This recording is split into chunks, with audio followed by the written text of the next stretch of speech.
Hello everyone. I'm just checking that the stream is working on all the platforms. Just give me a second.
Okay, cool. It seems to be working. Hello everyone. Hope everyone is doing good today. Hope you had a good week so far. So I'm gonna continue today with this guy, and um, we did a lot of progress last time with this guy, so it's mostly gonna be finishing like secondary and tertiary details like these ones, um, like on the rest of the body, like from here, and then maybe a little bit of the tail and the fin. And I think this guy's is gonna be done very soon. But yeah, it's just gonna be a chill stream today. No challenge, no monthly theme so far.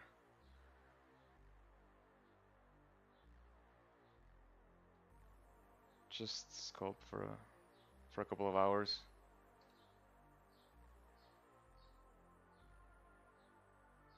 I was thinking before starting the stream on how I'm gonna like paint or like render texture this guy, and I was thinking maybe at first I was thinking doing it like on ZBrush, just like a poly paint, but I think I'm actually gonna try and do like proper texturing. Just not gonna bother with UVs. It's not gonna be for production, so it's not like the topology is somewhat clean, but it's like not really clean. We'll see. But I figured that I might wanna do some proper texturing because like it has some cool shapes. I think would be cool with certain textures. So we'll see.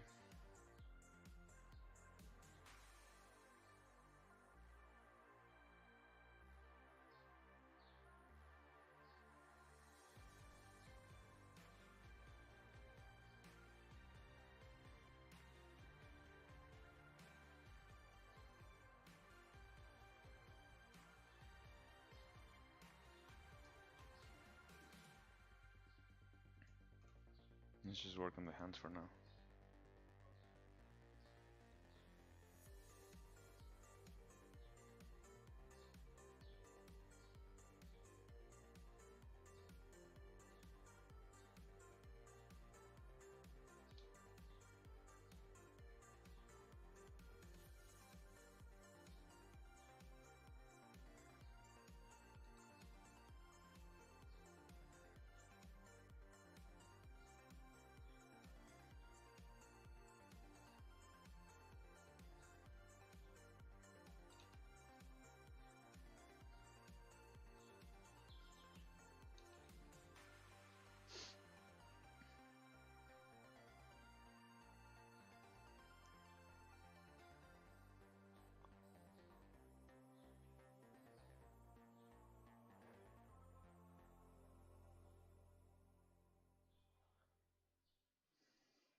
Is the audio working better now? Is the voice working better now?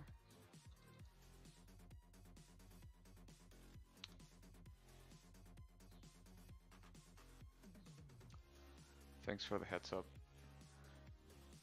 Thank you, Deepak. I wouldn't say this is like a tutorial, but it's like, um, yeah, I don't know. I don't know what to refer to this thing.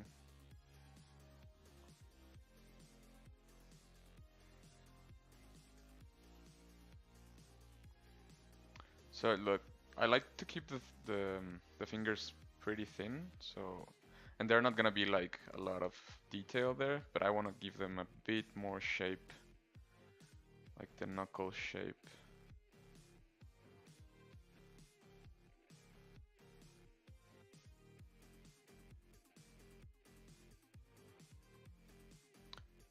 It's really crazy how once you have the primary shapes established, you can go crazy with the detail, like as far as you want to take it. Yeah, so I'm talking right now. Is it better?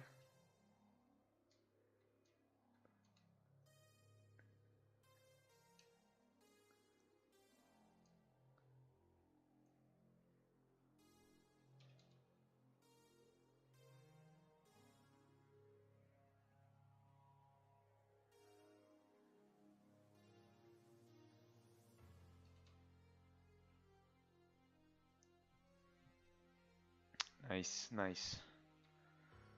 Okay.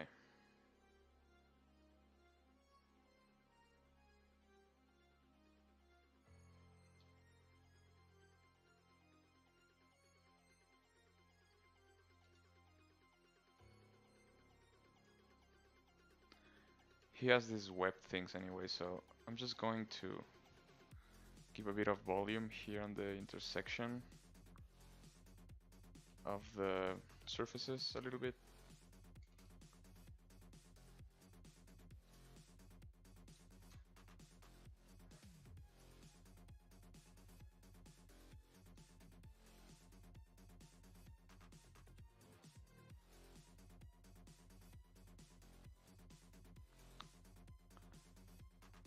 I accidentally moved the focal point of this thing.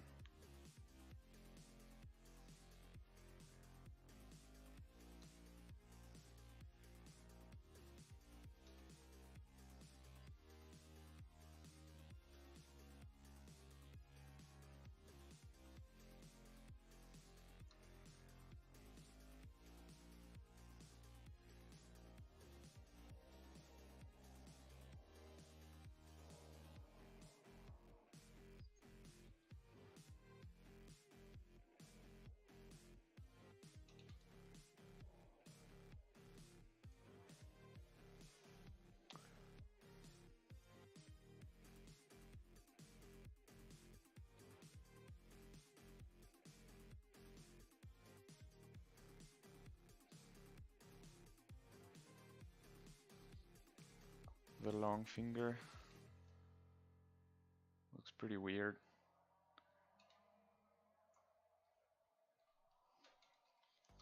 Maybe take this part a bit up.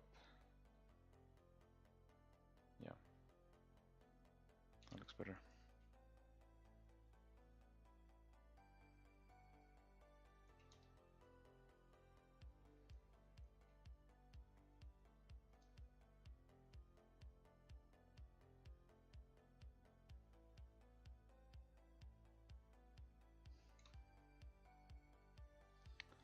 So I'm just gonna take for now, the whole arm, including the hand, because like I wanna work on a little bit on the transition here.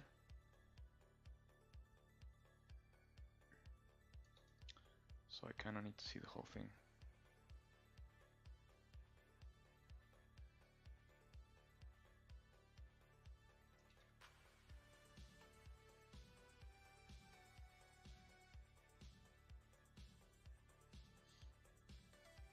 I'm gonna try and give a bit more volume in this area.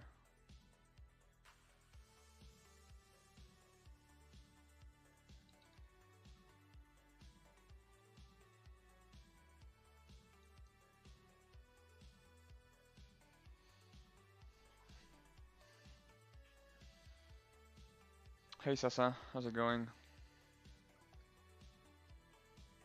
Welcome. For the people who just got here, how's everyone doing?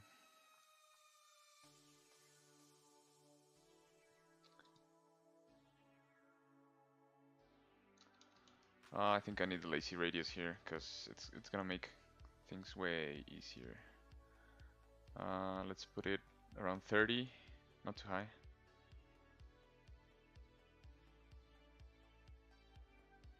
Let's just get these creases here.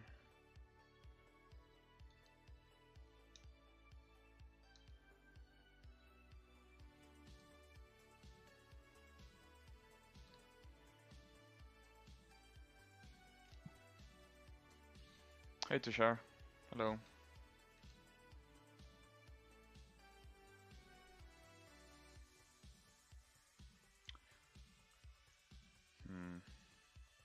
Kind of want it to look like this.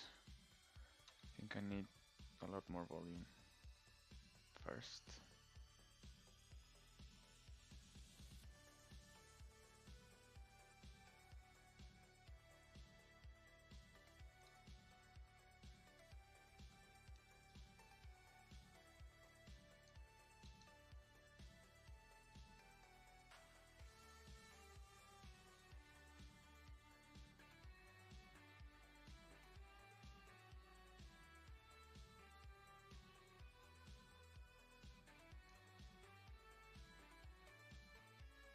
Yeah, something like this. Like something subtle, but with a clear break on the surface.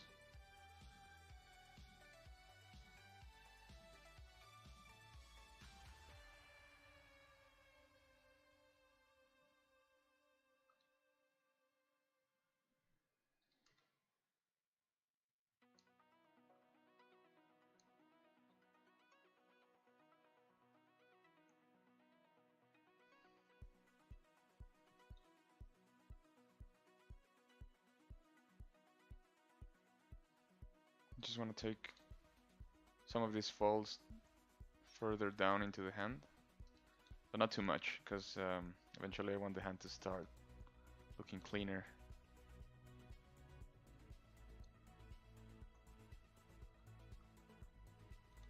This small finger I kind of like the way it is, with this weird shape, like it's all twisted and deformed. But I don't know if you guys have seen like frogs' fingers before. They look so weird. They look like they have the hands all like twisted, and it doesn't make sense from a mammalian standpoint, but it's I guess it works for the reptiles or amphibians. And so I'm going with that. I have some references here of like frog twisted hands, and I kind of just play with it because like at the end it doesn't really matter.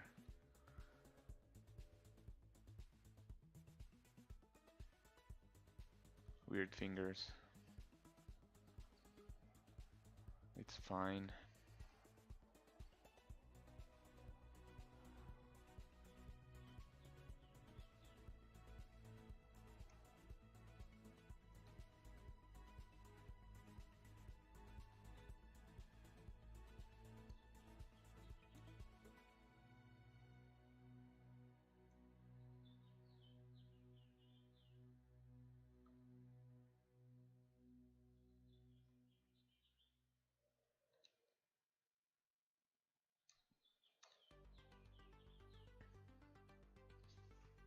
I wasn't sure what to do with the knuckles, and then I just tried this and I kind of like it, so let's go with it. Just want to like with this thing, I just want to explore shapes along the surface of an obviously nature-based creature. Like, I know that these shapes don't make a lot of sense just by themselves, but I like the way they look and then try to make sense of them on top of a creature. That's kind of like the purpose with this project, I guess.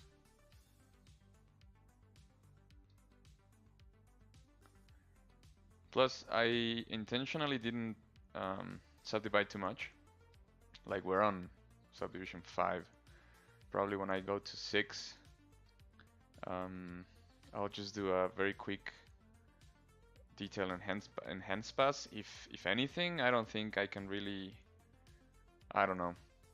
I want to keep things medium res, so I can, cause like the render's gonna be like from here, I think.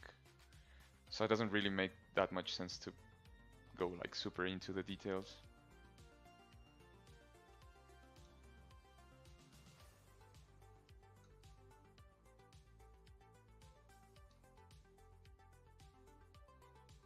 Oops.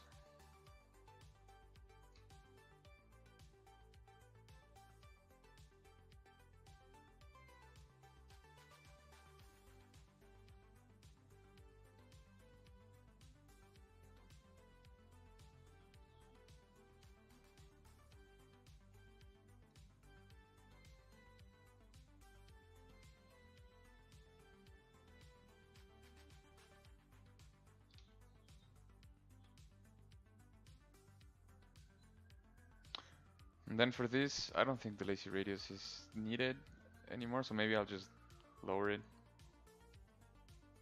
Not completely remove it, just lower it a little bit.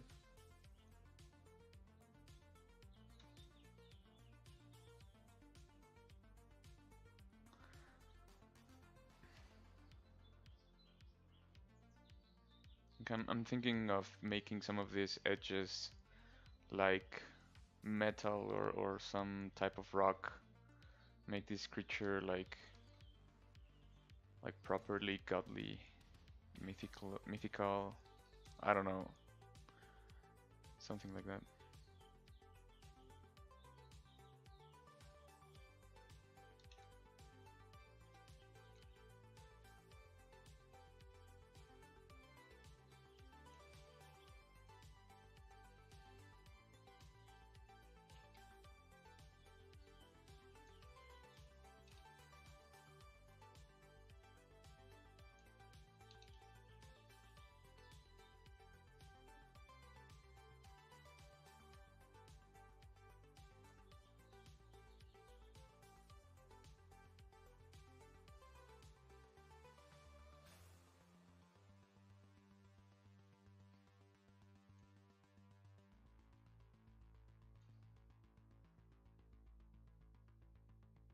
Yeah, I like that finger. Let's go with the next one and we'll keep going. So this one is more like this one is the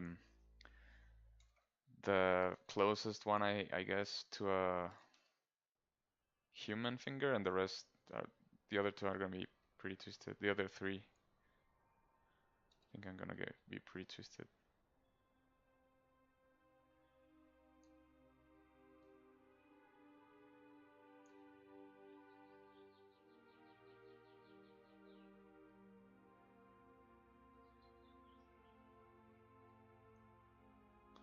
Oh, and then we still have to do the back side.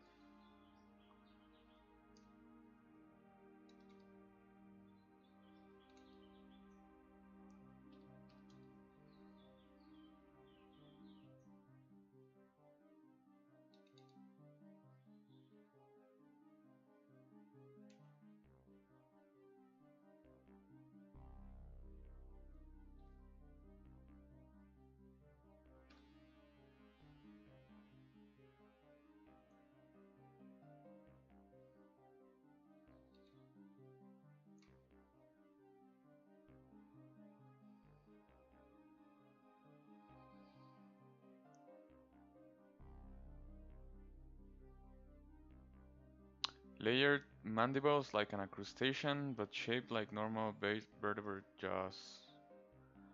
Um, I'm not sure exactly what you mean with layered like crustaceans.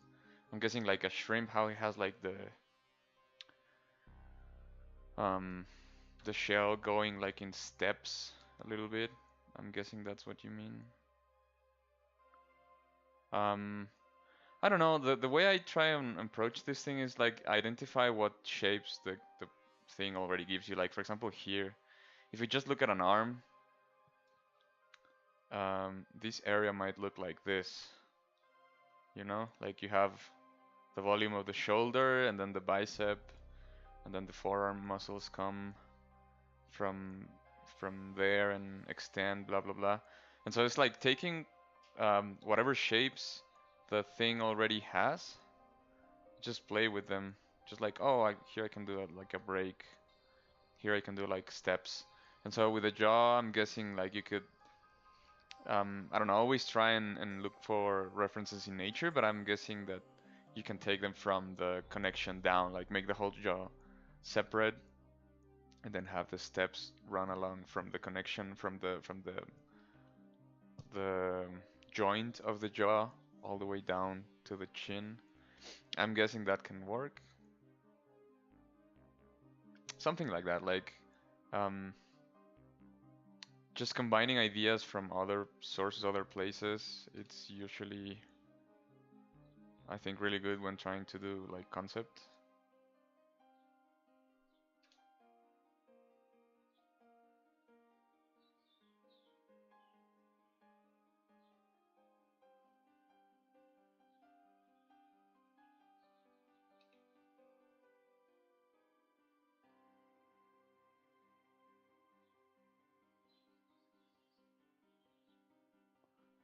Yeah, the hand is all horribly um, twisted, and I don't even know how this thing goes.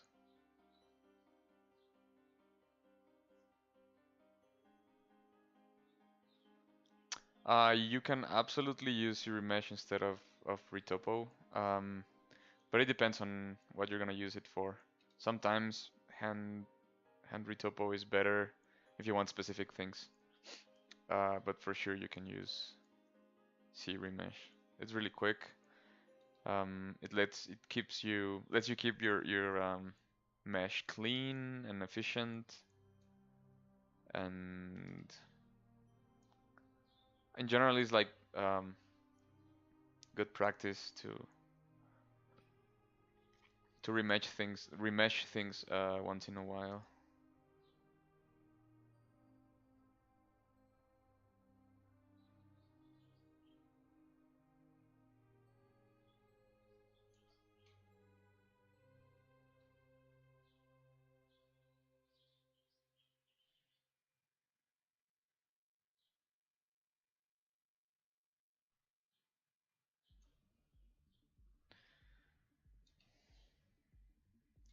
So I'm just here. I'm trying to give it the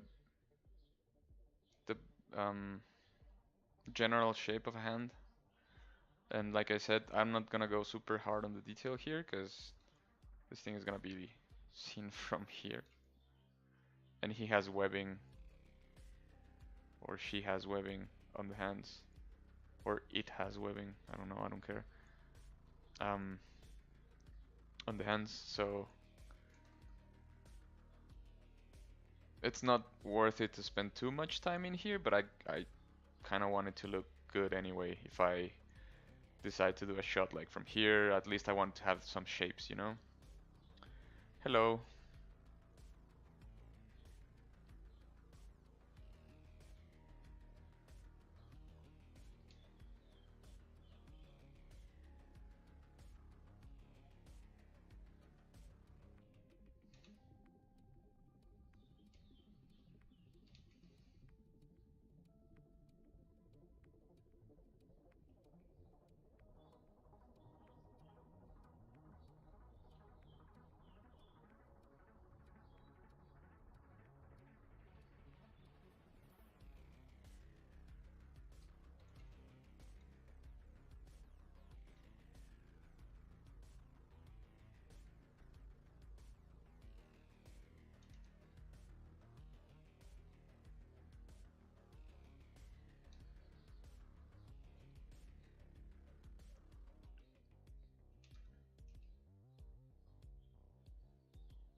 Just looking it from afar to see if it looks good, if I'm happy with it.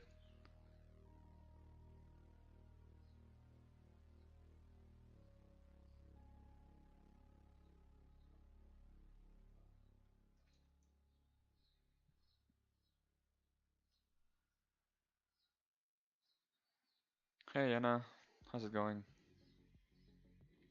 Hello.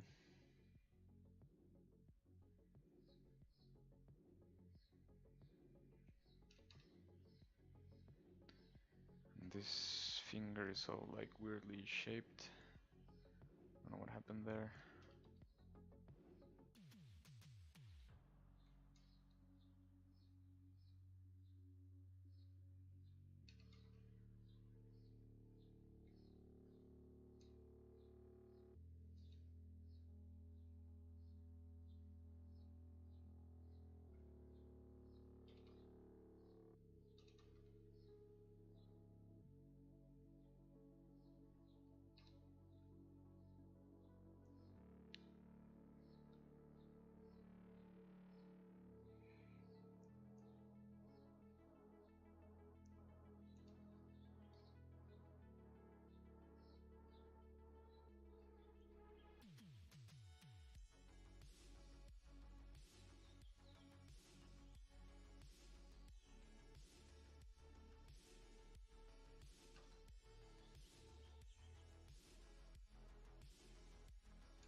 So I'm gonna save to just be sure to not lose anything that I've done today so far.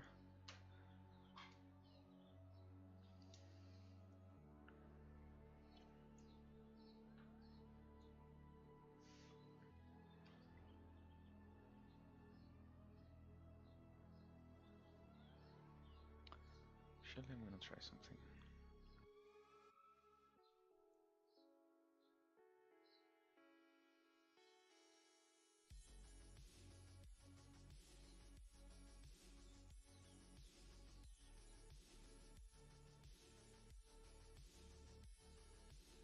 Whoops. What did I do there? Oh, the Tizzy made that. Doesn't matter.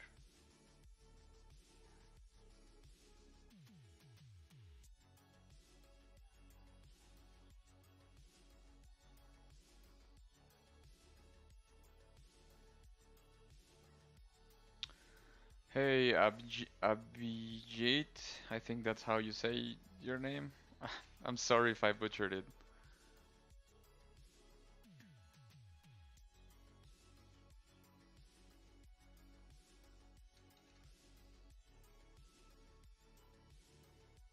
Welcome.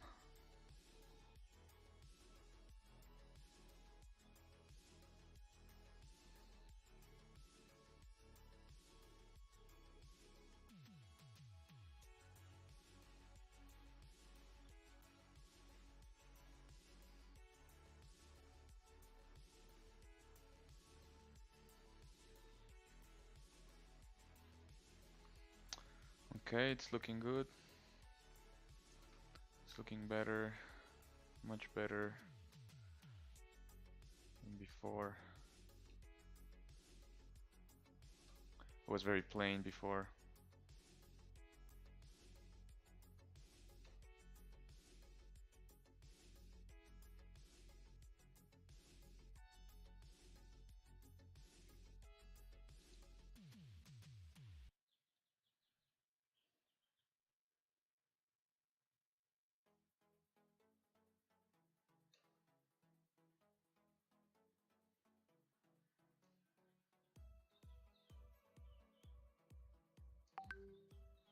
Like again, have this finger all weird and twisted.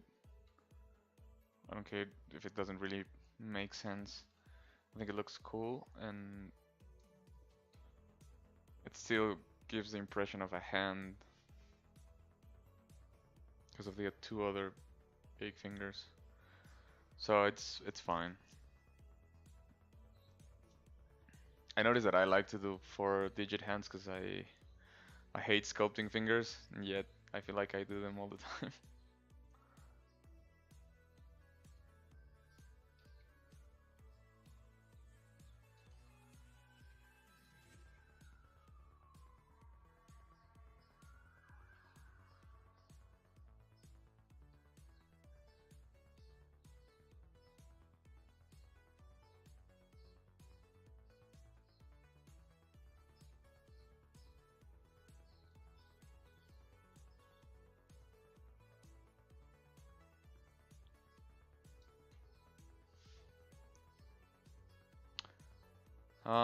I think you definitely can use the same license on different computers.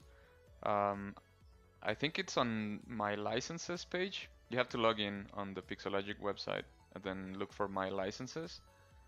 And I think you can use, I think it's like 3 computers with the same license. I'm not really sure. I don't remember exactly. But it's something like that.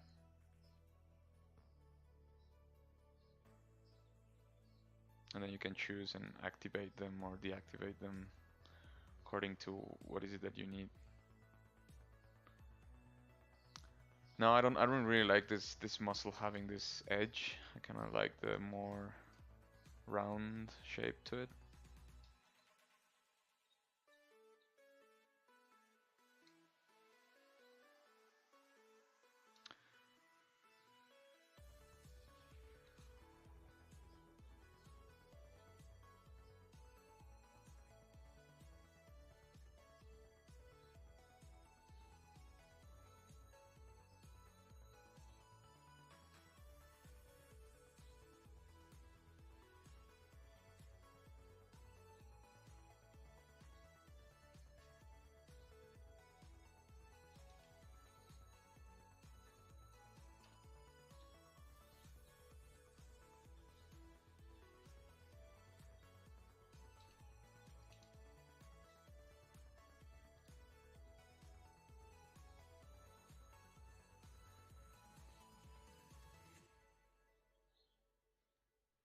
For this one, I'm gonna use the lazy radius again because I need the stroke to be firmer, more controlled. 50 is maybe too much.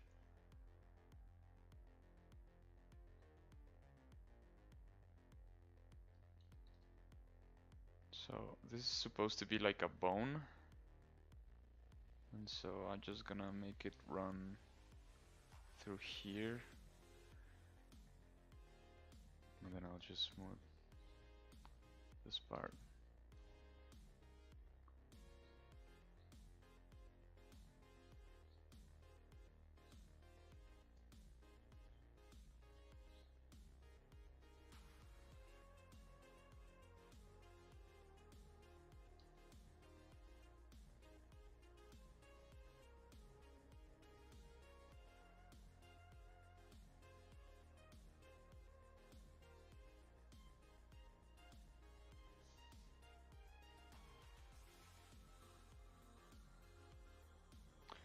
And then here I kind of just want to make it look like it has some loose skin.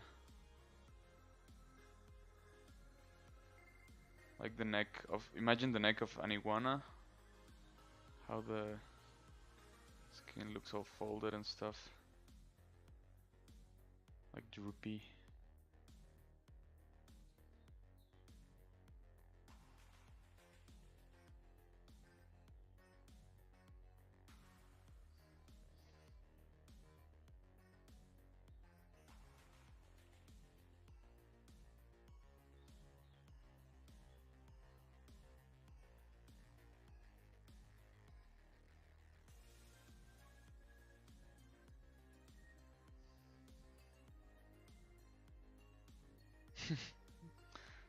I'm glad it I could help.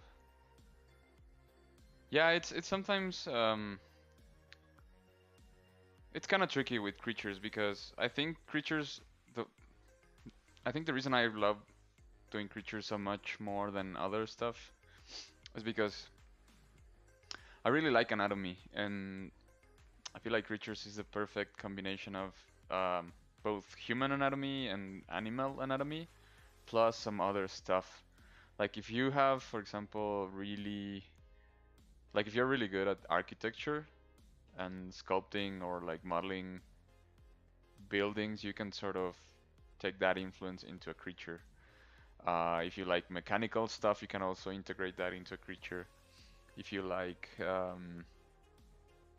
ornamental stuff, you can also integrate that into a creature. Like they're really versatile in that sense. So I say start from real world stuff. Start from a very good foundation. Start from something that looks real and like study anatomy and real animals and people and stuff like that, and then go crazy with the details. I think um, I I really don't like when primary shapes are not working and yet there's like a million details on top of everything. It just makes things look not good. I think primary shapes are the most important thing. So all of this stuff that I'm doing, like all of these things that I've been doing, like um, on today's stream and the past stream on this guy, they don't really change the silhouette. Like if you see the silhouette, it's basically like a frog. Um, it's like a salamander. There's nothing really like in this case. Of course, you can go crazier, but in this case, I wanted to have like a solid foundation, and then everything else is just ornamental. It's just details.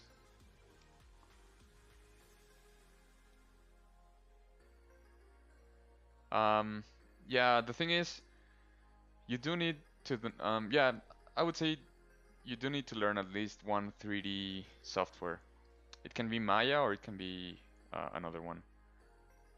Most studios use Maya, so it's a pretty safe bet to just go with Maya for starters. But you can learn Max, you can learn Blender. They usually ask for Maya or something similar. If it's for modeling, they don't really care. Um, whatever you want to use, as long as you deliver the files in Maya, for example. Though, like if you want to use another software for sculpting, I mean for modeling, and then ZBrush for sculpting, and then whatever other thing for retopo. But as long as you deliver whatever is asked for you on the software that they're telling you, in this case Maya, then it's fine.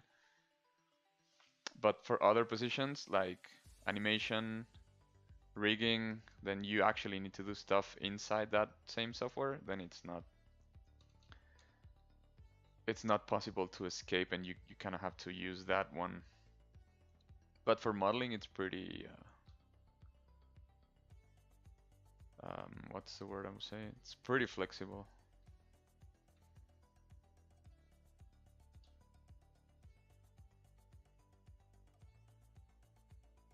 Just looking at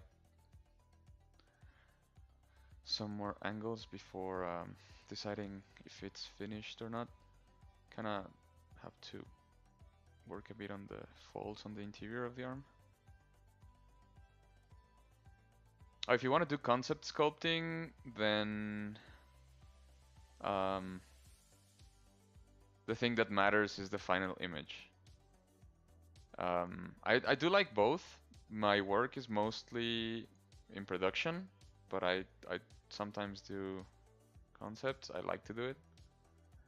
But I'm definitely more production minded. I'm not like I've seen people, for example, that come from 2D and then they just learn ZBrush for 3D, so their mind wasn't polluted by the way I learned 3D, and so they just sculpt and then oh it looks cool and then just light and render stuff. Plus, people who have a background on 2D usually have much better like composition and staging and silhouette and things like that, movement, pose. Like people who come from 3D usually just have like really solid models, but sometimes the concepts are not like really interesting. I mean, the designs are interesting. It's just the way that like the image is presented. It's usually like poorly lit, or the composition is not very interesting. That's the difference that I see in background. But of course, like concept is a combination. You start in 3D and then finish. You can like do stuff in 2D. You can start in 2D and then combine 3D stuff. Like it's really up to you how you approach the thing. You can model in Maya. You can sculpt in ZBrush. You can just paint anything. You can draw. In the end, for concept, whatever technique and process takes you to the place you want to go to, that's the correct one. But for production, the studios are much more picky, and they ask you to know a bunch of stuff. So I think the arms look good now. Can move on to other things. Whoa. Yeah, what happened to my polygroups here? I don't remember if this was like this. What happened? I must have created a new one. Okay. Let's just fix this problem because I don't know what happened.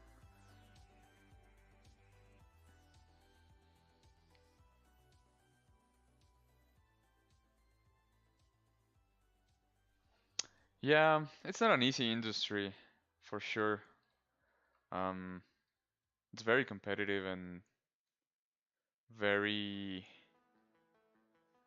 like it's changing all the time. So you have to be okay with that. Some people are not. It's fine. It's very unpredictable as well with technologies, with job, with other things. It's really rewarding when you see the projects finally done. That's the other thing. But yeah, it's a lot of work. I would suggest, like in what most people I've worked with try and do is just like keep doing personal stuff. I think so for some reason modelers in this industry are much more I don't want to say obsessed because that's not the word, but they're more mindful of keeping a personal portfolio than other positions. And I guess this is just because work can get really boring sometimes. Like, if you're not working on personal stuff, you most likely aren't doing things that you really like, because it's really easy to just, like, how do I say this? Like 90% of the time, at any job, you're gonna do stuff that you might not like that much. And then the other 10% is like, oh, this is something really cool. So you have to have some other stuff to keep you motivated, because otherwise it's just, you die inside. Have I ever experienced the imposter syndrome and how do I deal with it? Yeah, I think I have that all the time.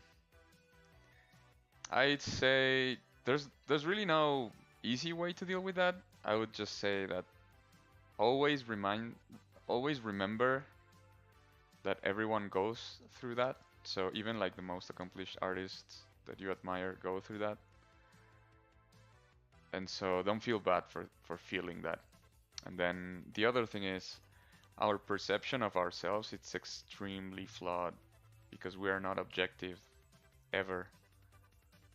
So whatever image we have of ourselves, it's most certainly not the true one.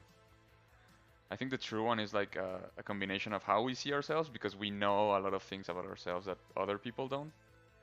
But it's also like how people view us ourselves, because we like they see things that we don't, just by having a different point of view. So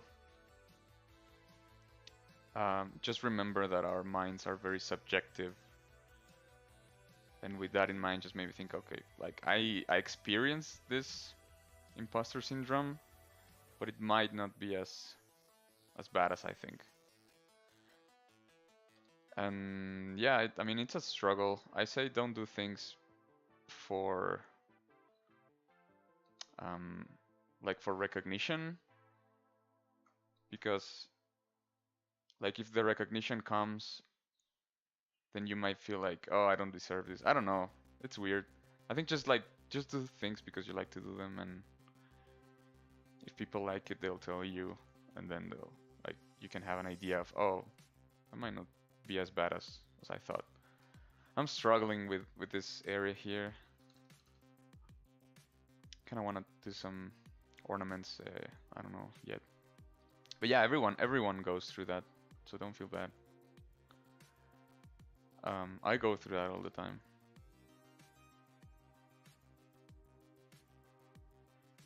I think my wife already knows that, so she keeps telling me to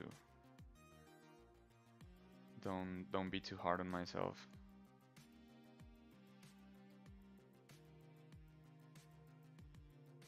And also another thing is that we always have these ideas. At least that's what happens with me, and I'm pretty sure that's what happens to most people. But you visualize something in your head, and then when you start making it, it looks nothing like what you imagine. And so you had this huge, grandiose idea, and then what you're looking at is like, ah, this is shit. So that might also contribute to why you're feeling like an imposter. But then other people don't have the same mental, like the original mental image that you had. So they just see what you're doing and they're like, oh, this is amazing. I love this. So try and enjoy the process. In the end, I think that's what it's about. Like I remember, um, I used to do swimming. I used to train and compete, and I used to train every day for like 2 or 3 hours of just swimming around in the pool, and it could get super boring. But eventually you start like you enter in this like trance flow meditative state, and then you start doing the thing for its own sake, and it's like everything else disappears in the world. I think that's what every artist should aspire to with work, like with any type of work. And in the end, everything else, like if people like it or not, doesn't really matter.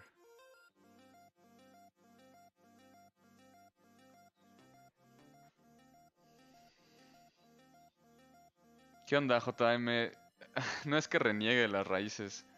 De hecho, hace un par de años, cuando comencé con ZBrush Live, con Pixologic, tenía dos streams, uno en inglés y otro en español, y los alternaba. Solo que últimamente no he agendado ninguno en español. Acabo de regresar y tiene como un par de meses con el stream, entonces me la estoy llevando leve por lo pronto. Pero sí, pues la idea es mezclarle las dos. So by the way, I'm gonna be switching to Spanish sometimes because I'm from Mexico, and sometimes I have Spanish speaking people, and I hope that's fine. And also I might do Spanish streams in the future, so whoever is interested, I'll let you guys know, and then we can do something cool.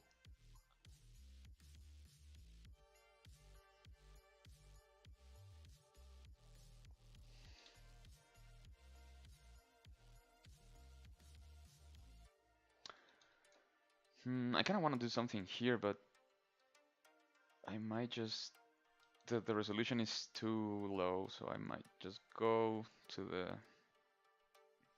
the next subdivision, just for this part at least.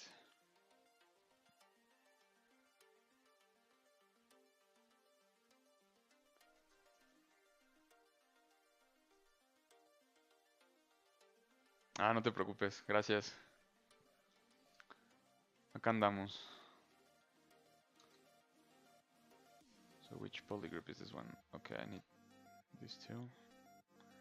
I always recommend, even when you're doing concepts, like I'm doing right now.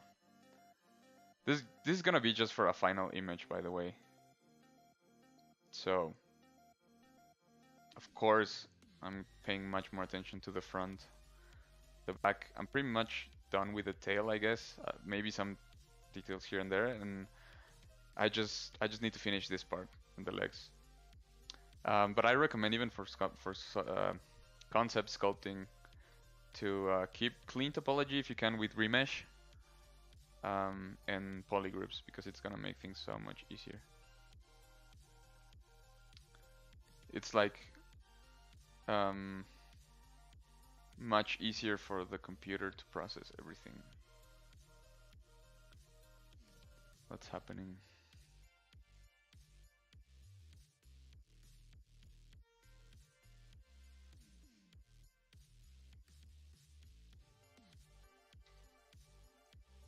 But it can get pretty try and keep things simple. Don't overcomplicate stuff with polygroups and stuff like. I mean, oh yeah, we were on level 6, so we can finish this part. I forgot.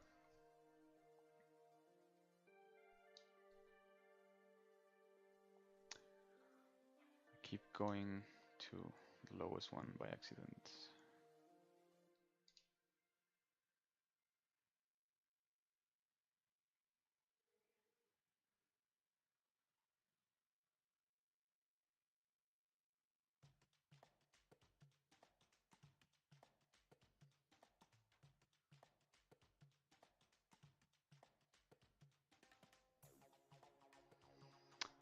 Still not sure if I like it, but that's what I had in mind, so I'm gonna see how it looks. Yeah, no, it looks pretty weird. And I turned off symmetry by accident, so let's go back. No, I didn't like that.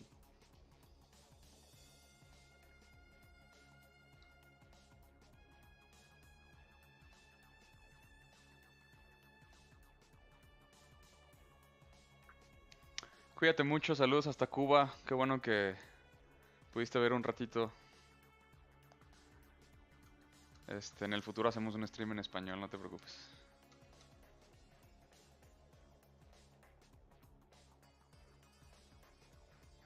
I'm probably gonna ditch that idea and just keep it like this. Because I also want the forms to read well, and I kind of like these lines flowing through the thing.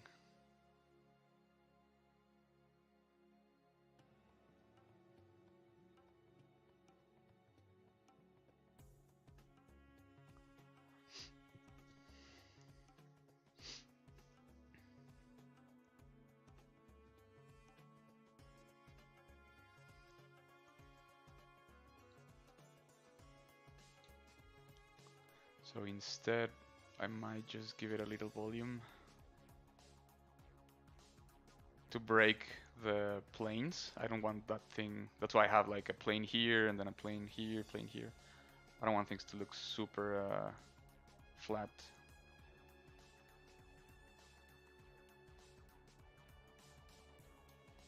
I do like here this detail of like wrinkles happening in this area. Kind of like that. Just a little bit. I'm trying to think of this thing of like a combination of a living creature and then like a statue. Like a statue come to life. Like imagine if this was like a submerged ancient statue, and then it came to life and it's like it's like a god. All hail the amphibian god.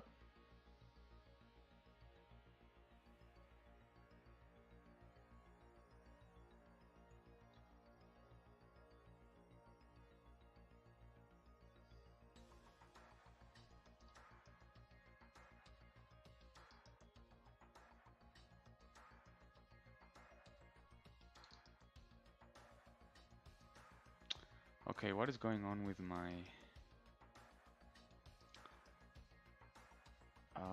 smooth, man?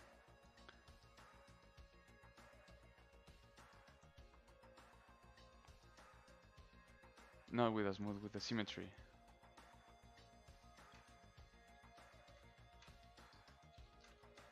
Hold on. I'm looking for some reference.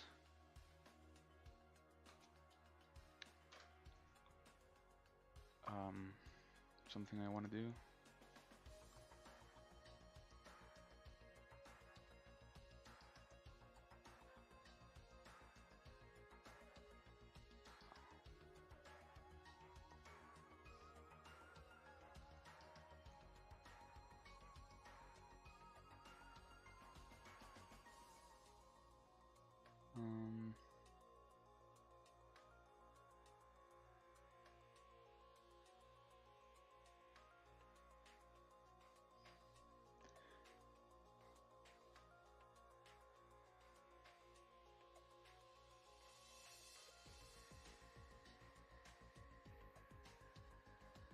I was working without symmetry, so let's do it again.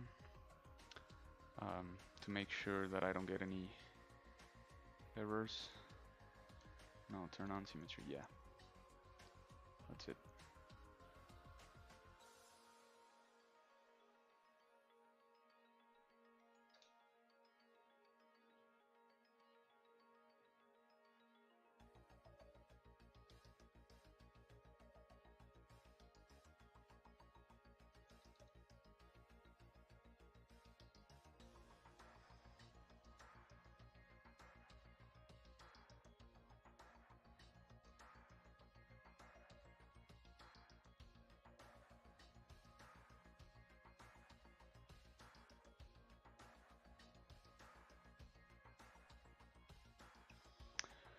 Hey, EXR. So far this one is in total 19 million. It's not the heaviest. It's pretty chill. For this part, I don't like him having abs. I don't know why I did that. Too much human anatomy for now. Already the arms look pretty human, so I'm going to give him like a soft belly to make some contrast with all this part that's, you know, harder and detailed and whatnot.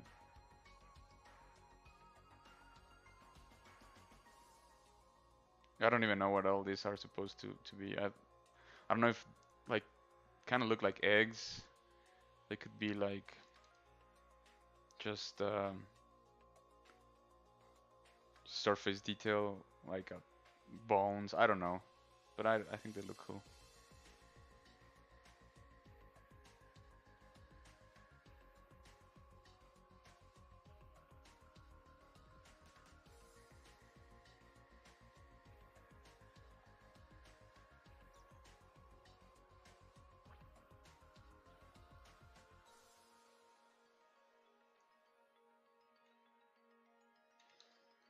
So yeah, I think I like the belly more like that. Just a soft patch of nothing. And then here we can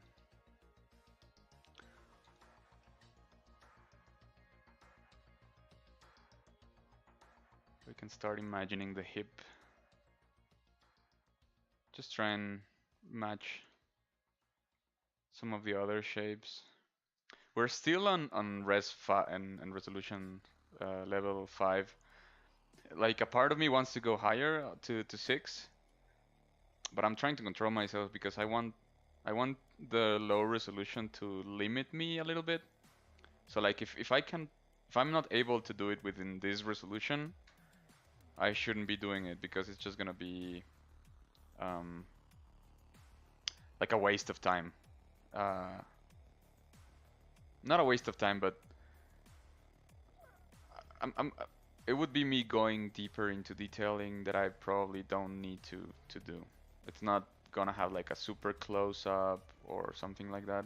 Like a part of me wants to do it, but I'm trying to be mindful of that and say no, just focus on just this level of subdivision, get the shapes going and see what you can find.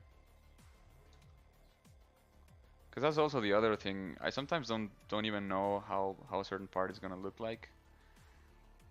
I think, you know, in a sense, you need to start doing stuff, and then the model itself will kind of guide you towards what it wants to be. I know it sounds like very Bob Ross kind of thing, but I think it's true.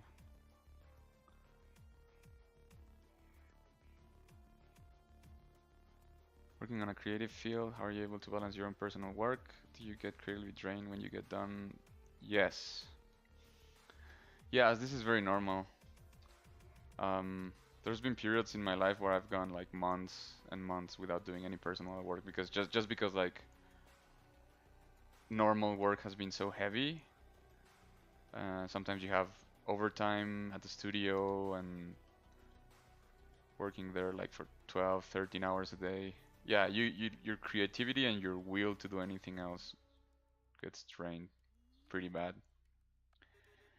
Um, my my advice to that, and I think the only way that really works is like to have to treat it like it is another job in a way.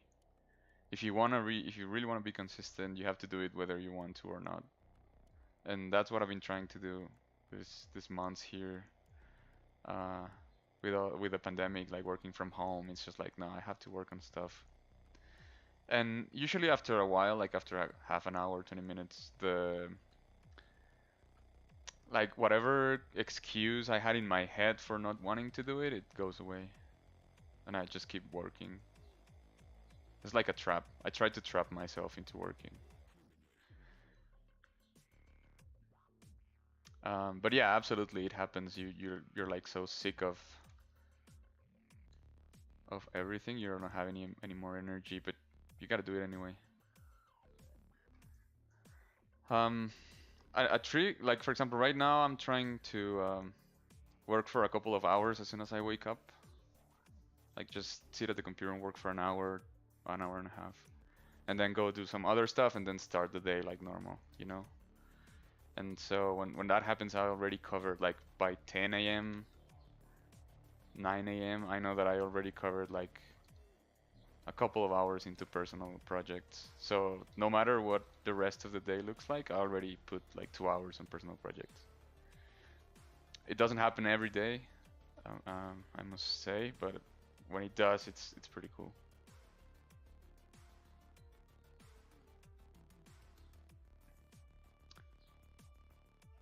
Que ZBrush sí es más difícil que AutoCAD, sí, sí me imagino. Pero es una de las apps más intuitivas que puedes usar. Después de un rato, la curva de aprendizaje cuando la sobrepasas, al principio es muy inclinada, así, y después se estabiliza. Entonces, si logras pasar esa pendiente inicial, es uno de los programas más intuitivos y fáciles de usar, la verdad. Comparado, sobre todo comparado con programas de Autodesk. Yeah, no worries. I think I think people like should be honest with this type of things because it happens to everyone. No one, no, like no artist that I know hasn't gone through these things. And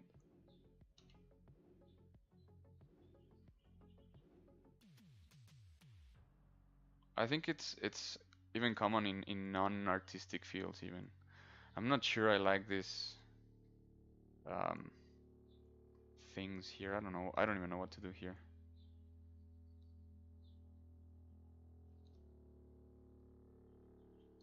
yet.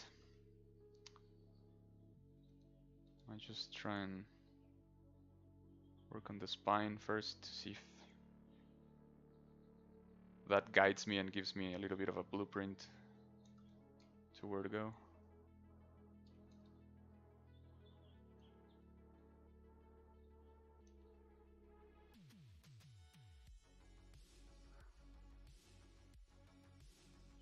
I think with most things that you want to do long term, it has to be a habit in a way. It like it cannot be something that you summon all your willpower to sit down and work on your personal stuff after a long day at work, because willpower will always lose. You need to make this thing automatic. You need to make this thing like, I don't know what else to do with my time except sit down and sculpt, because that's what I do. It's like going to the gym. You'll hate it at first, and then you'll be like, let's go to the gym. Another day at the office. That's how it has to be, I think. Because otherwise, it won't work long term. Yeah, I'm really lost on this part of the... I kinda don't know what to do. Hey Andrea, how's it going?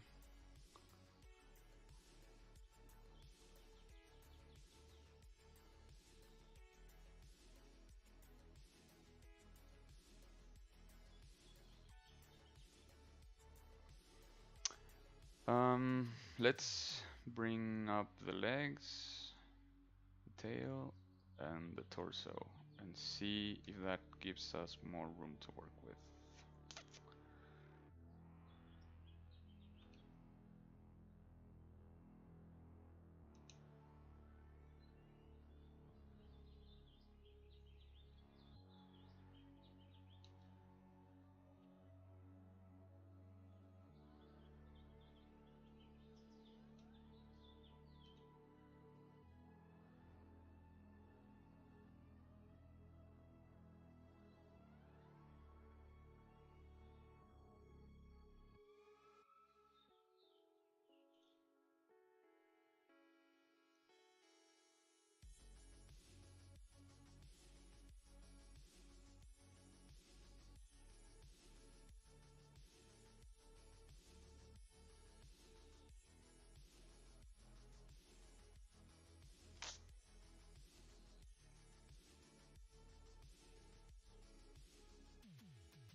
I'm trying something out here.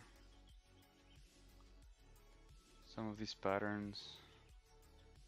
I might just smooth all of this to see like clearly, to not have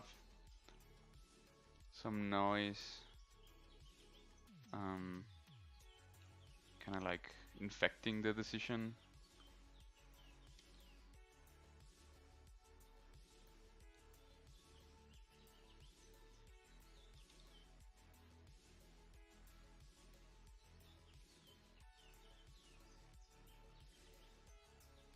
No. No, I don't like how any of this is looking. I'm gonna go back. This happens sometimes. And I had the same problem. It usually happens to me when I'm working on the same model at this stage. Like, it's usually easier for me to just explore the primary shapes. But I had the same problem with the arms the past stream. Like, I didn't know how to solve them. I didn't know exactly what to do with them. And then today that I saw them like with fresh eyes again, it was just like, oh, it's easy, just do this and this. So I don't worry too much. If that happens, I just move on to another part of the model.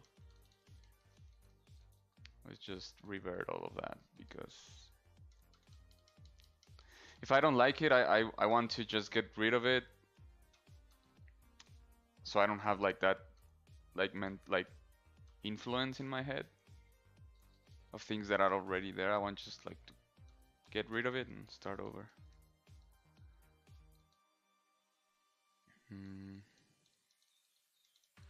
So I'll just move on to the legs. I already know how I solve the hand, so we can do that on the legs and save some time.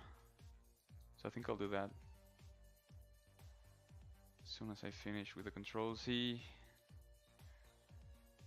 Okay.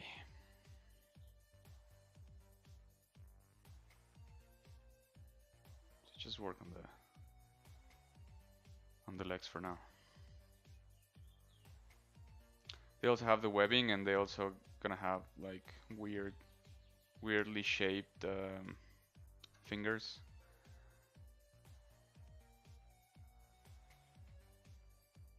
For now we can do like the main shapes of the leg.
I'm trying out stuff. I really don't want to rush things with this one because I like this type of sculpting a lot. I like when I do things like this where I make things look clean. I don't know how to describe it. When it looks like every detail is there for a reason and it's just not random noise, I like that a lot. Unfortunately, it's a very slow process for me to do this, so I usually take time.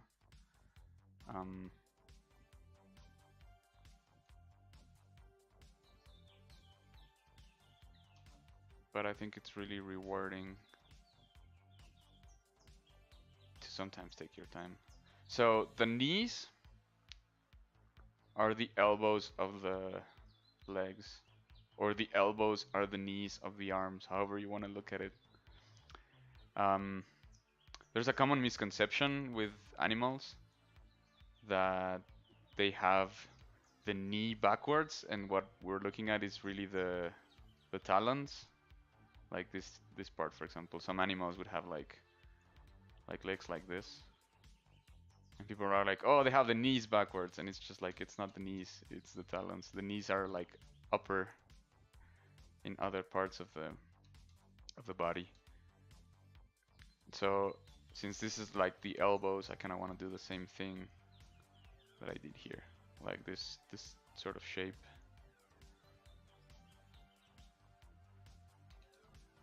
So I'm actually gonna take a screenshot of that, put on the references.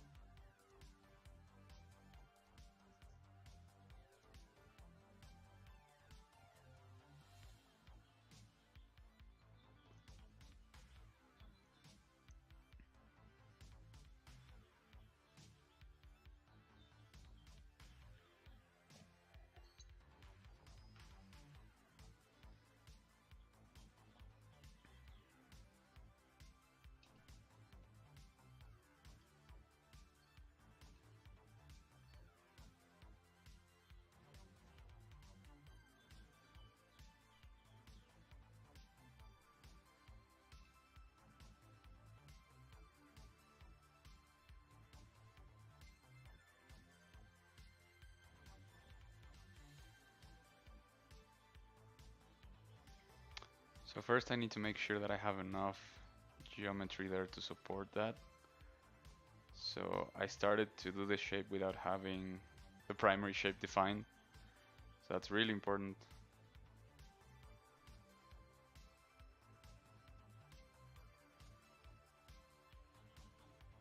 So don't skip that, because otherwise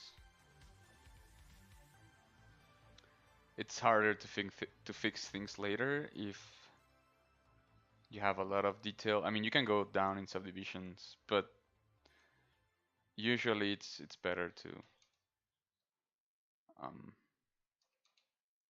do the primary shapes first and then go and do the details, because there are some things that you can't really fix by just going down on subdivision levels and moving things around. Sometimes things need to be sculpted from scratch again.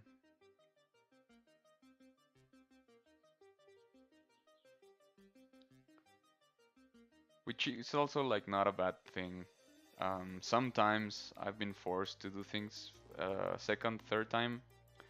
Might be because like ZBrush crashed and I lost the file, or the client didn't like something that I did, so I have to like start from scratch with a different design, but like with the same idea or whatever. And it's usually this like it's faster than the second time around. It's usually faster. It's like you know already what works and what doesn't.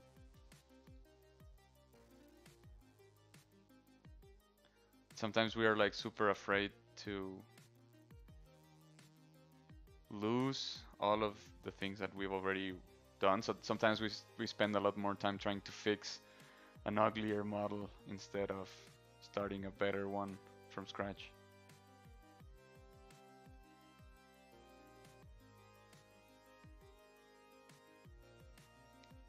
It's also another thing we get too attached to our work.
I kind of like this part clean, so might just do the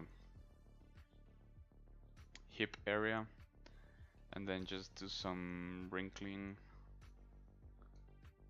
here to just indicate that there's some skin.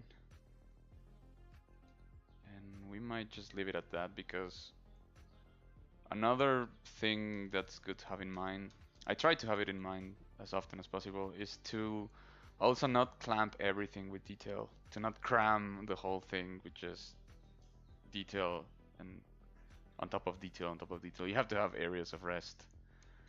I would say this part here on the arm, like this shape and this one, they're areas of rest. Like the detail is here in the middle of them, and then there's like two big blobs of nothing. Same here, like a bunch of detail and then blobs of nothing. Bunch of detail, blobs. Not of nothing, but like of less detail. So I don't really have like a formula for when to add detail. It's just more like a feeling. But try and make things look nice to see. Like I don't know how to express this idea. Um,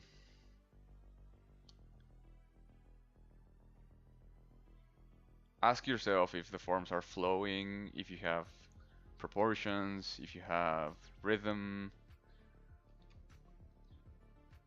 It's very hard. It's like these things are not easy to do by any means. Um, but it's important, I think. I don't know how to solve this part, man.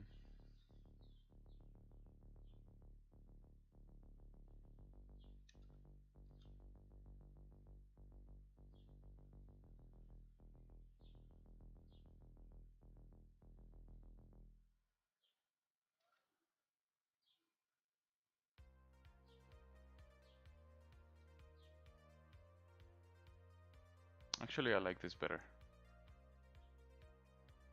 Let's do this instead.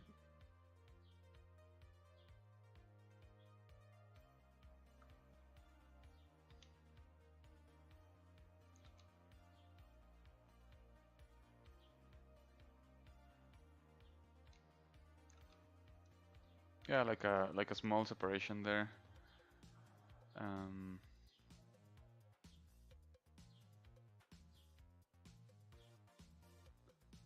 and then have this border be harder.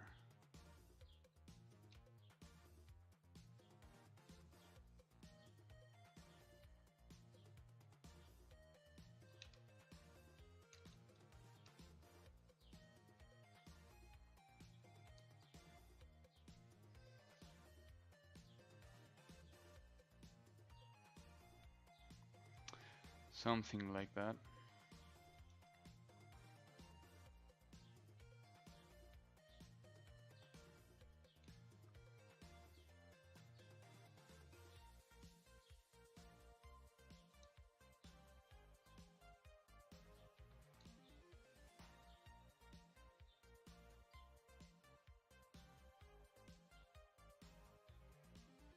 So this is actually like a plate.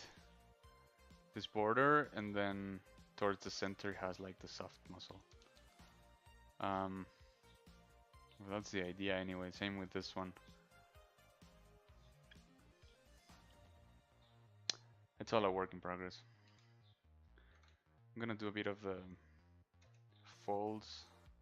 Oh, I said I was gonna do the feet and I forgot. Okay, I'm gonna do some of the folds here and then I'll move on to the feet.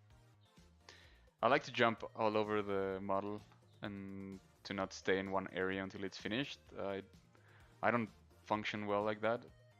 Usually, just that I don't know, try some idea on a part of the model and then I'm done with that idea and then I get another idea for another part of the model and I go there. I do try and make things look at least on the same level of detail, if possible, but it doesn't always happen.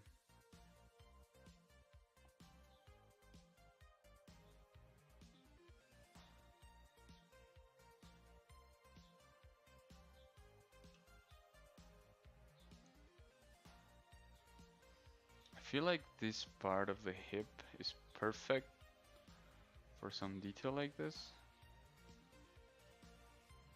which I think I tried to do, or I did. No, I did it in the back. I think it's better to do it on the front part actually.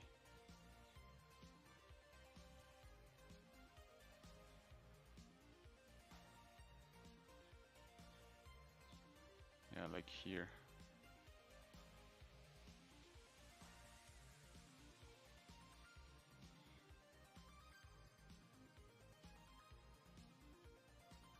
Yeah, I like this. I like this better.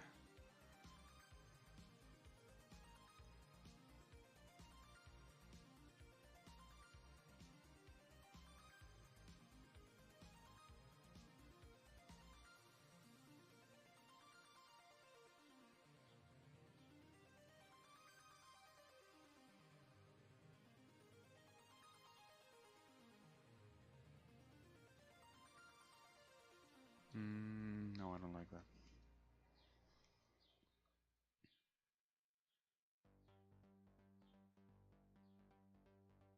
Oh, maybe just leave it like this.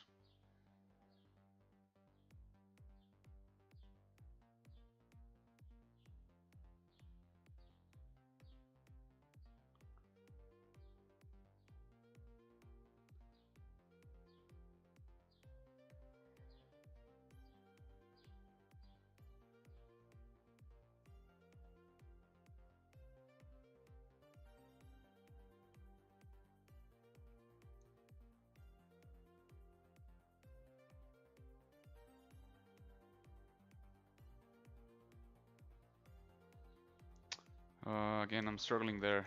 It's gonna take me some time to figure out what to do exactly on that area.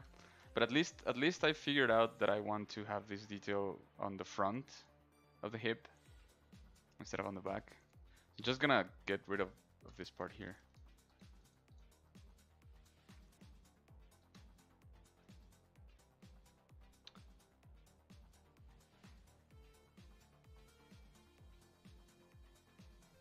Hey Marco, ¿qué onda?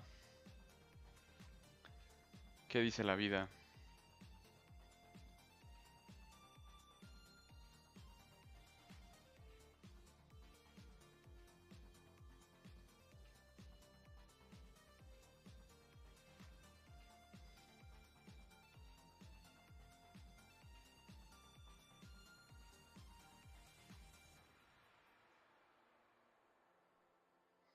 Nice, menos mal.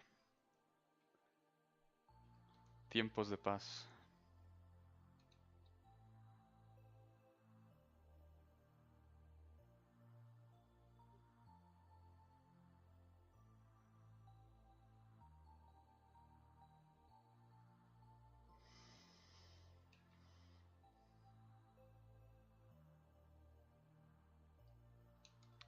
Okay, I think I see. I think I see a little bit of what I want to do with this part here. Just have some break of planes. I mean, I'm not really paying much attention to anatomy at this point. I did at first. I did when I was doing the primary shapes, but at this point, I just don't care. I care about how it looks, like, up close. Like, all of these things, like, for example, this detail here, just like, I know I'm gonna sound like Bob Ross again, but like, happy accidents that occur sometimes when you're sculpting and you're just like, oh, that shape looks cool. Just use it.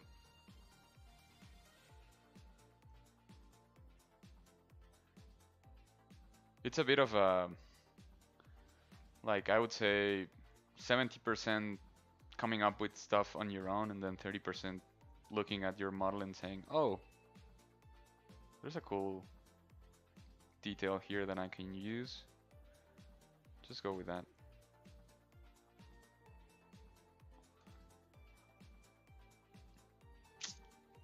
I'm really lost. Yeah, sometimes it happens with designs. You just gotta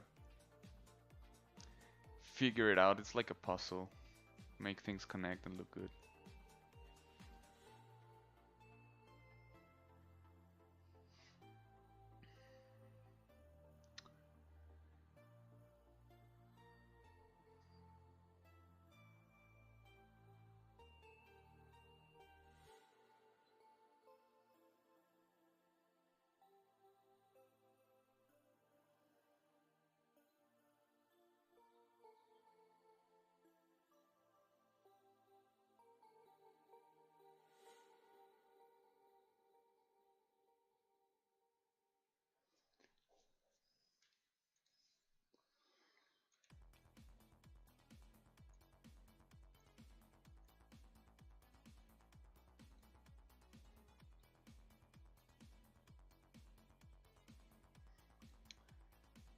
And just like that, like little by little, it's gonna start to take shape, you know?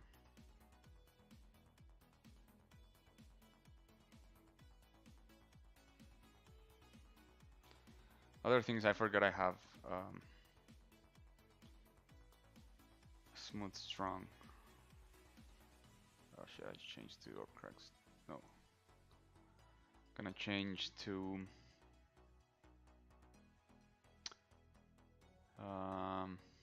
brushes, smooth. I should put this the normal smooth, or do I have? Oh yeah, I have the normal smooth here. These are mixed up. This orb crack should. Okay, let me fix this. I don't know why my interface is wrong. But smooth should be here. Yeah, that's why it was not making sense. Store config, yeah, nice.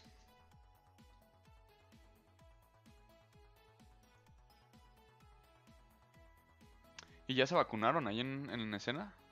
¿Alumnos y profes o solo profes o cómo está el rollo?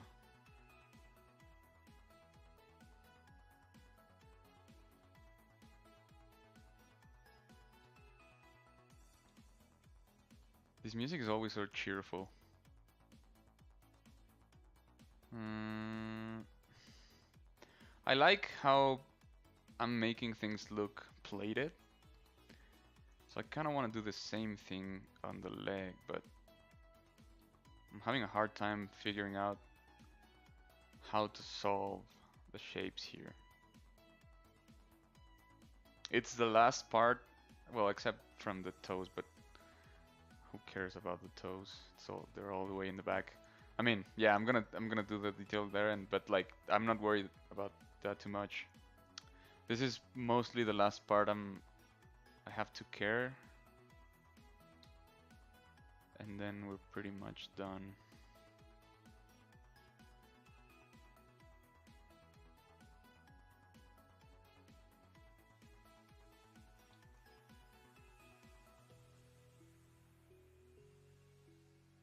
Mm, Sometimes it helps. I know I'm talking a lot, but I'm trying to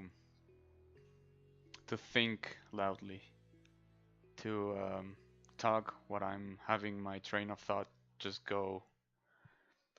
And so sometimes it's easier to pull back. Like in this case, I was working like pretty up close or medium shot size. So it's usually good to go like back and see things further back, see how things are flowing, see how things are relating to one another, change matte caps. That's also really important to see things from another point of view with different lighting, different baked lighting. Like this one is really good because it has a high contrast, but this one is softer to look at, I think. And then like the classic basic one. I don't have many, but I really like this one because it has like a different lighting, more like from the front. So instead of some of these, or well, I mean, they're all from the front, but this one is like the contrast is higher. We have like really really black blacks and really whites, as opposed to this one, which is more like in the middle tones. Anyways, it's usually good to pull back a little bit and just look at things from a wider point of view and see things like, oh, okay, I have this pattern here. I can maybe do the same thing here, blah, blah, blah. I really like this bone. Like it reminds me, this area here reminds me a little bit of this part. So I'm gonna try and do something similar.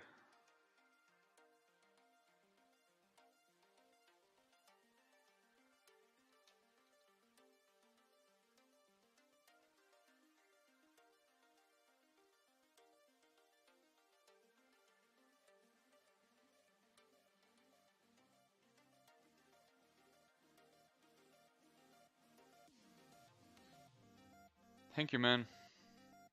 Appreciate it.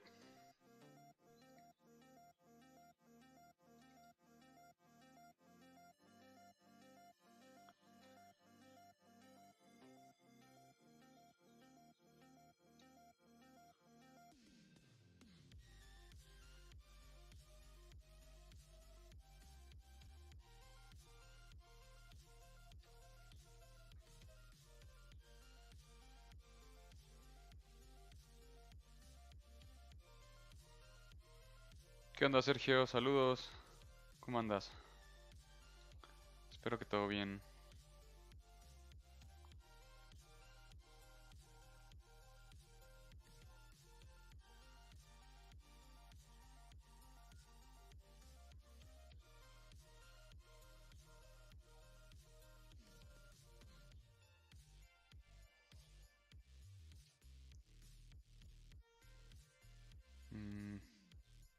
Okay, so what I did. Oh man, I need more volume here.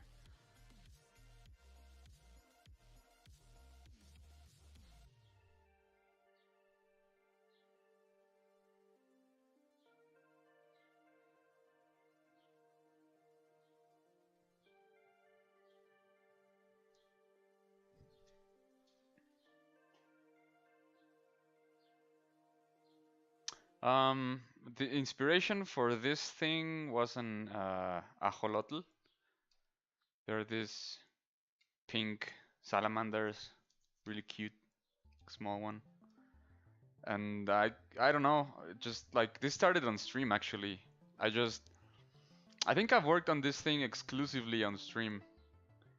The thing is, I took like a long break, like almost a year and a half.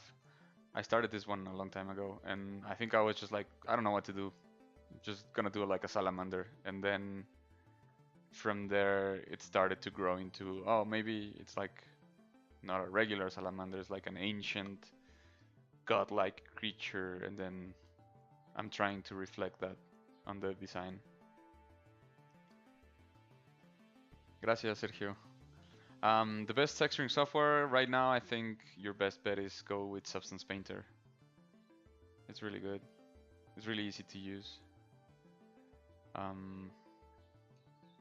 Yeah. I think that's your best bet.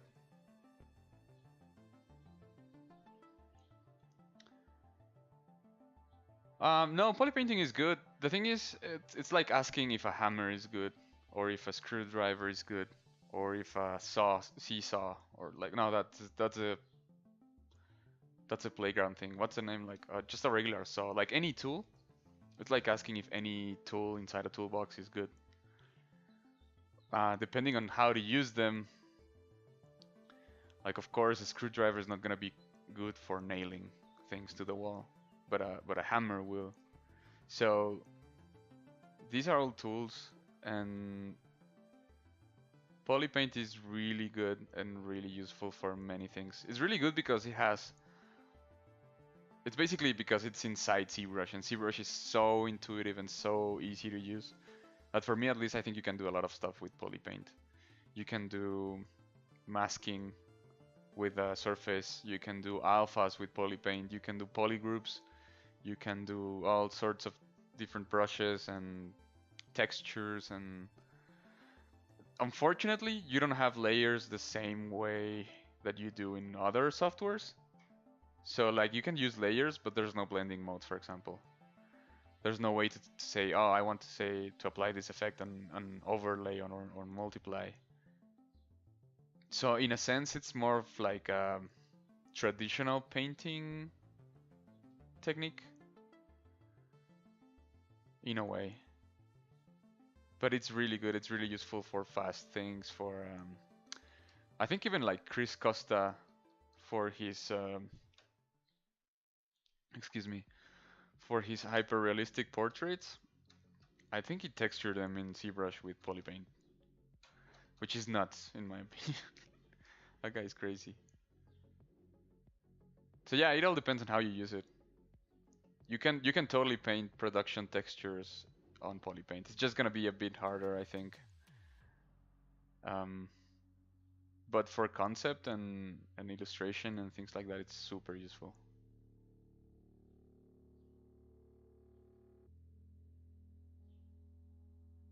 I'm using this matcap right now because it makes the edges pop a lot more, and it's giving me a better idea of how things are progressing.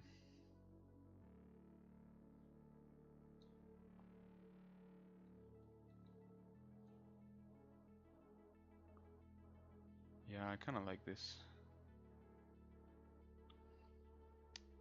Kind of like this break.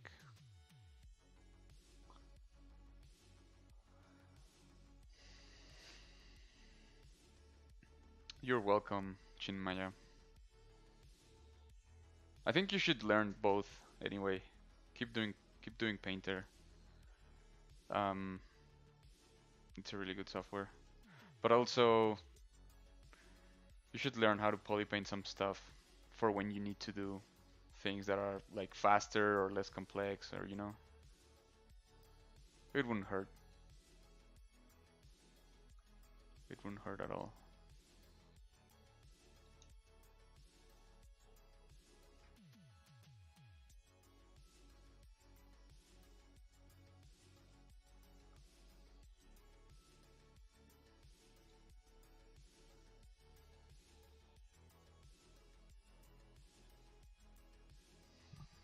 So yeah, I think this looks much better now.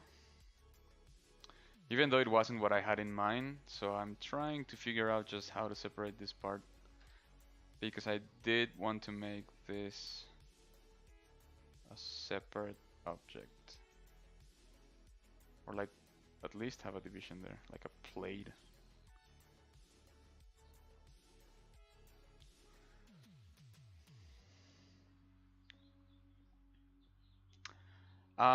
If you need, okay, so the way that I would do it is you can always start from an alpha, which will give you the foundation, but after that you should sculpt by hand. And the cool thing about veins is that they follow the same patterns as other things in nature, like cracks, like branches on a tree, like fungi growing. So you can take like references from a lot of different areas. And a quick way, like a quick demo on how I would do the veins. Like you can even start with this, in my opinion, not very good alpha, because it's pretty like it's very angular. I don't know, like this one. Okay, just let me reduce the. You can start with an alpha like this, and then smooth things up a little bit. Veins aren't usually on the same level on the surface all the time, and then take the standard brush. Um, with a bit of a higher man, I'm losing the words here, intensity, and then just go through all these things, enhancing or decreasing according to your needs. And so you might find that maybe you don't need all these things, and you can, like, even if, for example, if you have a vein running here and then it continues through here, you can sort of blend in a little bit and just give the illusion, It should never look, this is the thing, it should never look like you used an alpha. It should never look like you used an alpha, because it happens more than you think, but people are able to recognize exactly what alpha you're using. Sometimes from the default ones in ZBrush, and sometimes even like commercial ones. Like some people make their own brushes or alphas which become popular, and then you can spot it. And you can say, oh, he used this alpha, he used this brush, and or she used this brush. And you should try to avoid that as much as possible. You should try to avoid looking like you used something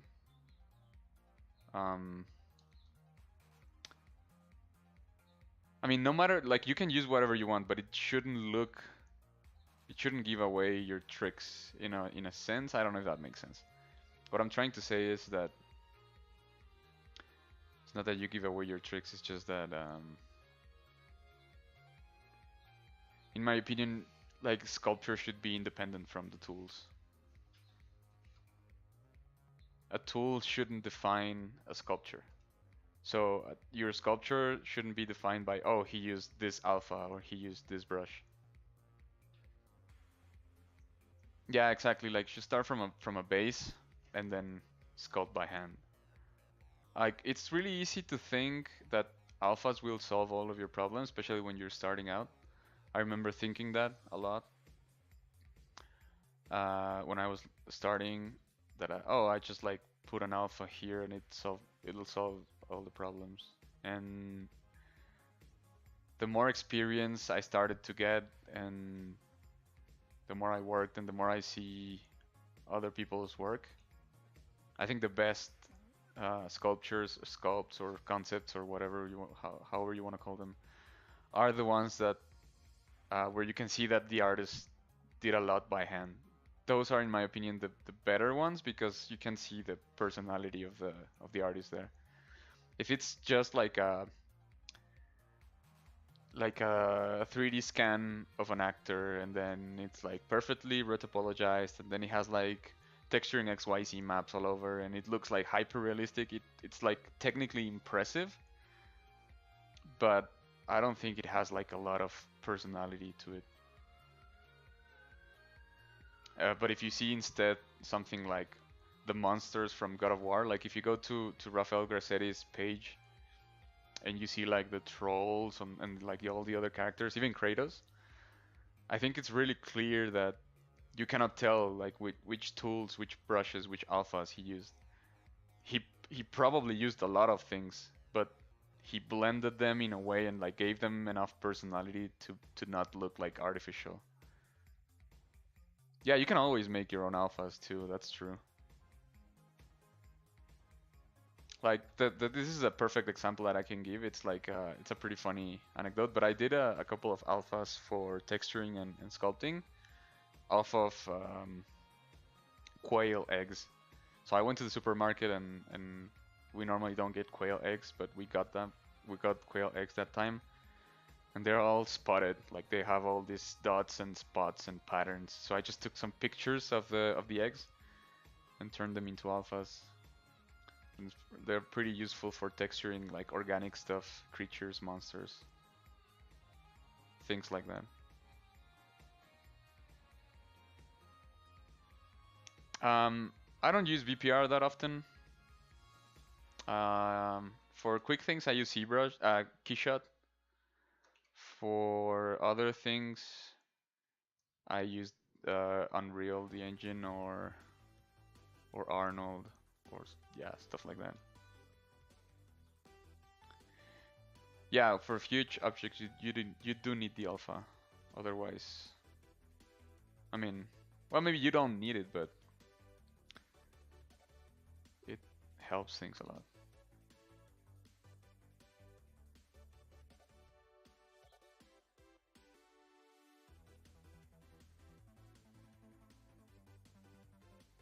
Mm.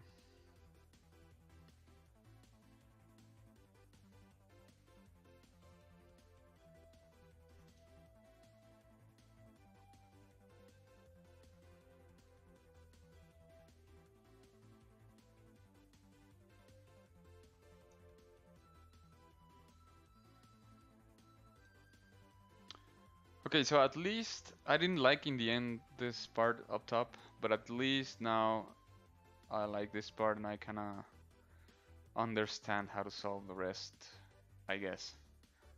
Um, so it might not look like I did a lot of work there in the end, but I'm happy that at least I have a target now for what I want, you know.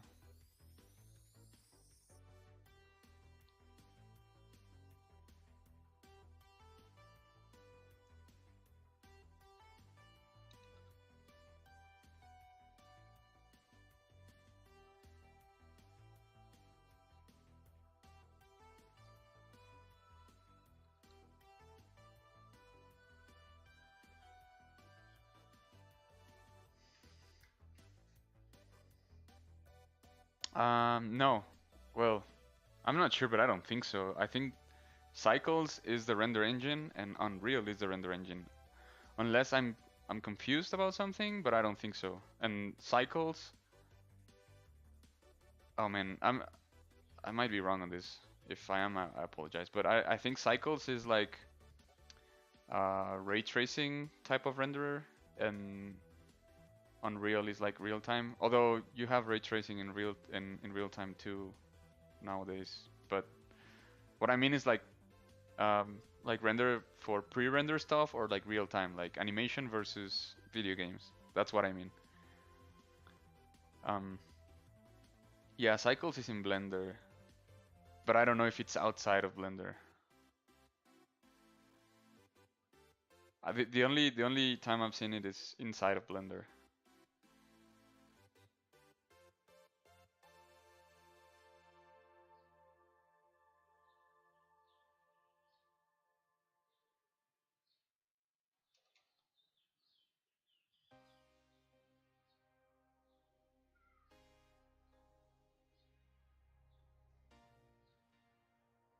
Mm.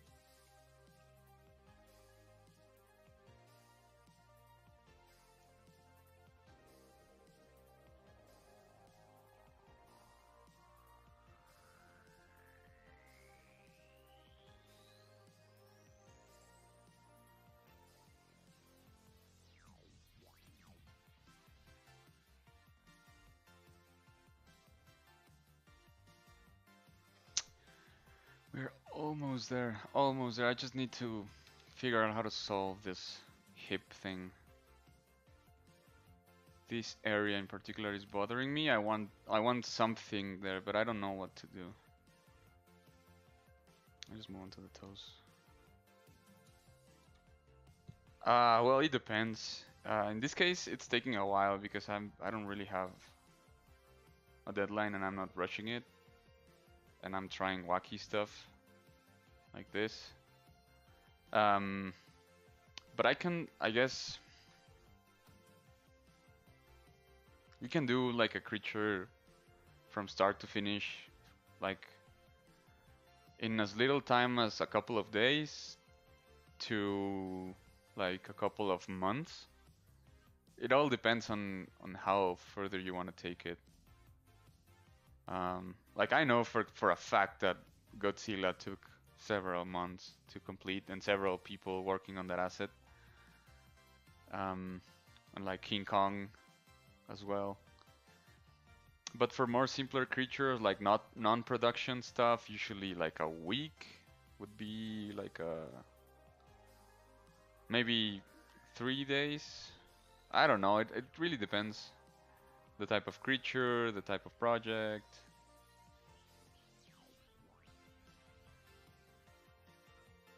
Stuff like that, you know?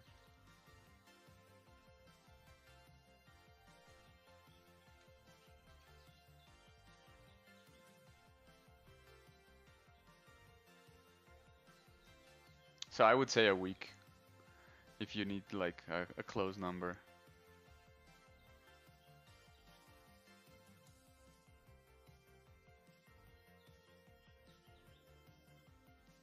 Yeah, Blender has improved a lot in the last few years. A lot, a lot.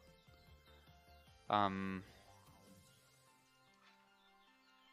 I'm pretty curious and excited to see what people will do with Blender in the future, and yeah. How long have I been working on this one? I don't know. Um, I would say like total time maybe around 10 hours, 12 hours. Because I've been doing this on stream and it's only been like 5 or 6 streams that I've worked on this. But I started it like 2 years ago and I never finished it. So I'm trying to do that right now. But I would say like, yeah, maybe a bit more, but like for sure no more than 20 hours. It has to be like around 12.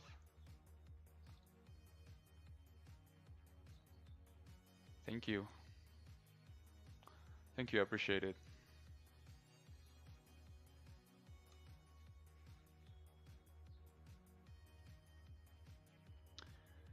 I'm gonna do one last save and then I'll call it a day.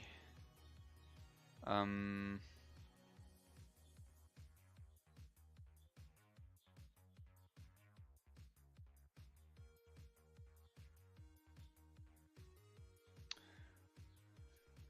yeah, I kind of wanted to finish the sculpt right now, but I realized that I might, I mean, it happens with me all the time, but I might want to add some detail to the horns as well, like, like things like this, but better.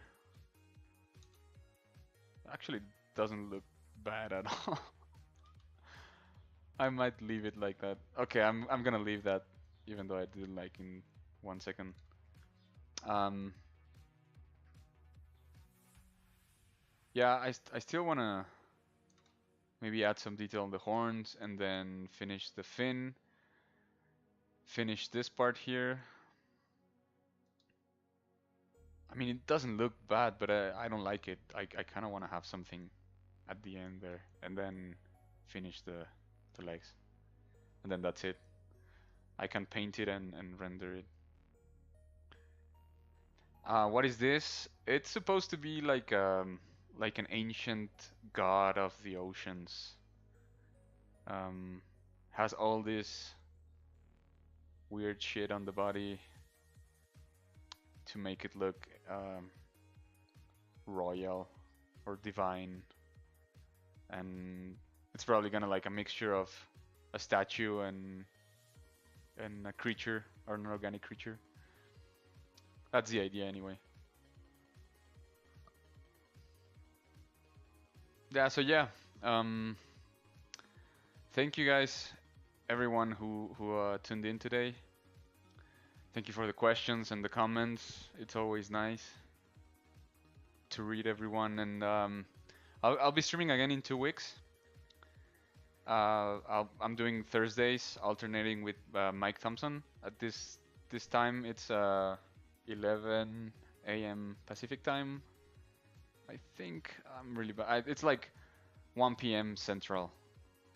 That's the time slot, and yeah, you can see the face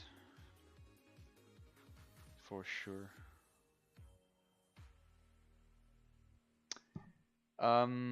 Yeah, thank you guys for tuning in.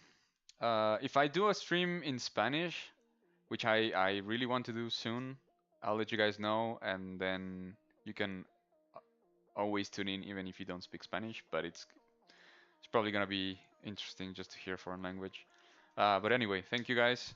Um, Reach out to me in my socials. Follow me if you like my work. And yeah, that's it. You're not holding me up. It's fine. I mean, I have like a buffer, some minutes before I really need to go.